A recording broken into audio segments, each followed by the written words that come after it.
কোনো রাষ্ট্রীয় কাজ সংসদ অধিবেশনের চাইতে বেশি গুরুত্বপূর্ণ নয়। মাননীয় বিরোধী দলের নেতা। ধন্যবাদ মাননীয় স্পিকার। সংসদটা আমাদের কাছে জাতির আমানত এবং প্রথম দিক থেকেই আপনি আহ্বান জানিয়ে এসছেন আমরা সবাই যেন পার্টিসিপেশন করে এই সংসদটাকে প্রাণবন্ত রাখি। দুটা জিনিস এখানে লক্ষণীয়, যেটা সংসদের মেজাজের সাথে যায় কিনা আপনি সিদ্ধান্ত দেবেন। একটা হলো যে গুরুত্বপূর্ণ ব্যক্তিরা সংসদ সদস্যদের কথাগুলা যাদের নিজের কানে সরাসরি শোনা দরকার, বিশেষ করে মন্ত্রিপরিষদের সম্মানিত সদস্যবৃন্দ, অনেক সময় দেখি যে মন্ত্রণালয় সম্পর্কে কথা বলছে সেই মন্ত্রণালয়ের সংশ্লিষ্ট কেউ এখানে উপস্থিত নেই। তো এই যে অনুপস্থিতির একটা ব্যাপার, বিশেষ করে সিনিয়র লিডারদের, এইটা আমাদেরকে আহত করে। 2 নম্বর, সংসদ চলাকালীন সময় মাঝে মাঝে আমরা লক্ষ্য করি কোনো জায়গায় 4-5 জন মিলে আরেকটা মিটিংয়ের মতো চলতেছে। একদিকে সংসদে গুরুত্বপূর্ণ আলোচনা হচ্ছে, আপনি নিজে অ্যাটেনশন দিচ্ছেন, আমরা বুঝার শোনার চেষ্টা করতেছি, আবার ওইদিকে এগুলোও চলতেছে।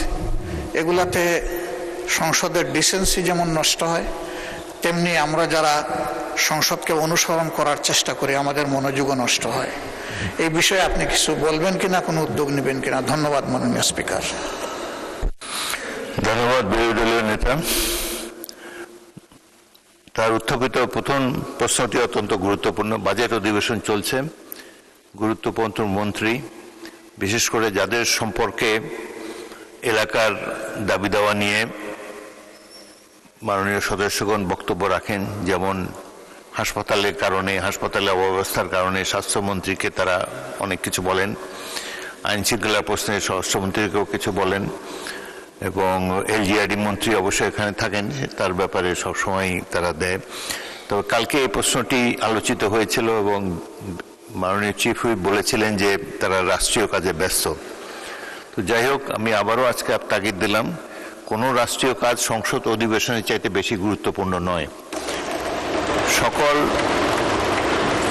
রাষ্ট্রীয় কর্মকাণ্ডের মধ্যে সংসদ অধিবেশন সবচাইতে বেশি গুরুত্ব পায়, and it takes precedence over any other business of the state. সুতরাং আপনি মাননীয় মন্ত্রীদেরকে বলবেন তারা যেন সংসদে যথাসময়ে আসেন, সংসদ সদস্যদের যেসব বক্তব্যে তাদের মন্ত্রণালয় সম্পর্কিত কথা তারা বলেন সেগুলোর ব্যাপারে তারা অন্তত শুনবেন এবং যদি সম্ভব হয় তার প্রতিকার করার চেষ্টা করবেন।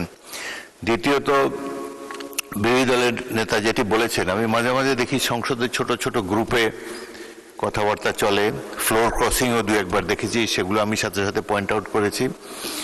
আপনারা সংসদের মধ্যে গ্রুপ আলোচনা করার চেষ্টা করবেন না এবং যত সম্ভব নিজের আসনে বসে সংসদ কার্যক্রমে অংশগ্রহণ করার, অন্তত ভালোভাবে শোনার চেষ্টা করবেন। এটাই আমরা আশা করি।